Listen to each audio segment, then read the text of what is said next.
The 5 countries that form the East African Community have signed what we call a Memorandum of Understanding. And this Memorandum of Understanding is just to be able to provide mobility of labor for accounting professionals within the East African region. What is also key to note is that we've actually almost concluded a common content curricula that will be used for the 5 African states in the East African region.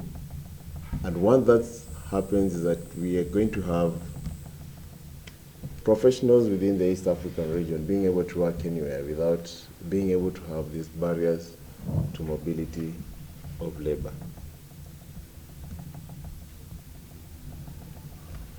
The other issue that I want to bring across to members of the 4th estate is the issue we've had, and currently we have a good discussion on accounting and technology.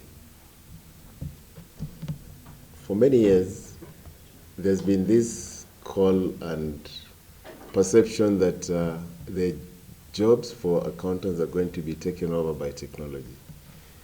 We far much appreciate the advancement in technology. The pace at which technology is changing is fast and very agile. We, as professionals, we are cognizant of this. But what we need to realize is that we still need the professionals, even with all this technology that is coming up. Somebody has to interpret the numbers, and those numbers will have to be interpreted by professionals.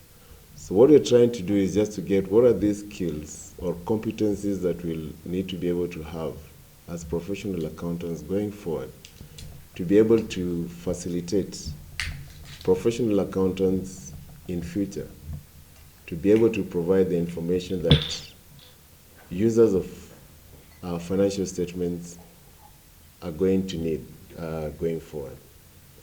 And there are a number of competencies that have been identified to be able to ensure that our professionals have those particular skills, because at the end of the day, what matters to a shareholder and investor is the value that they get from that particular organization, and more precisely, what is the share of dividend in that particular organization.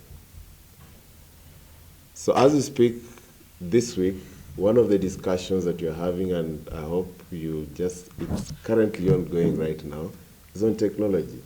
And what is it, what accounting skills do we need to be able to have, or competencies to be able to get a professional who's be able to cope up with the future, with the change in technology.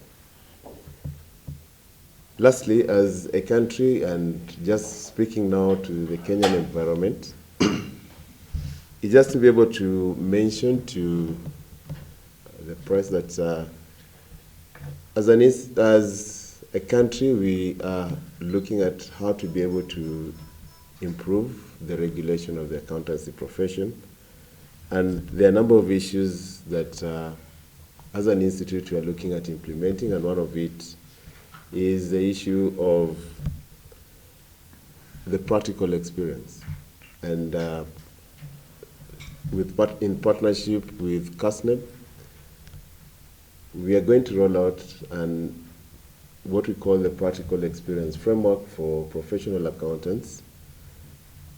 The challenge you have right now, what is currently happening, is that the students will have to finish the accountancy course, then go out there to be able to work for 3 years and gain the necessary practical experience before we can admit them as members. But what we're currently doing is that immediately they enroll as students, they'll be able to get into a program for practical experience, and immediately they finish, then they can be able to get in automatically as members of the institute. We are also keen to be able to see that universities in Kenya adopt international standards in the education of professionals in finance and accounting, because we have standards in place that guide on how to be able to train professional accountants. There is currently a disconnect between the student who's coming out as an accounting student or finance student, because it's not benchmarked to international best practice and does not, the course content is not aligned to the changes that we usually have within the environment and even from the global perspective of what a professional should be able to have.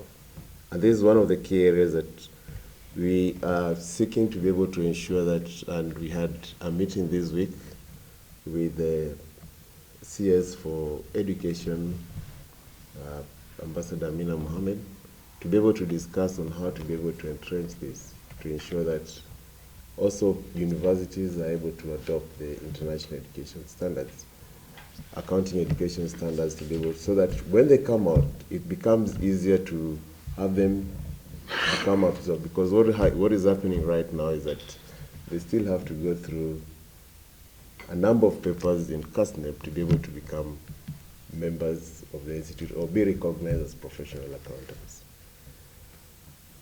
We know that the market is changing and is becoming dynamic. And one of the things that we're also looking at as an institute is to be able to diversify the kind of practitioners that we have into various fields, including taxation, auditing, management accountant, and that should be coming in soon by July of this year. And therefore, we'll be able to regulate a wider market in terms of the professionals that are going to work in our Kenyan landscape. With those few remarks, I want to end my speech at that particular point and invite our chair. Because of the increase in inward investment in agriculture, in manufacturing and other sectors, that's creating a demand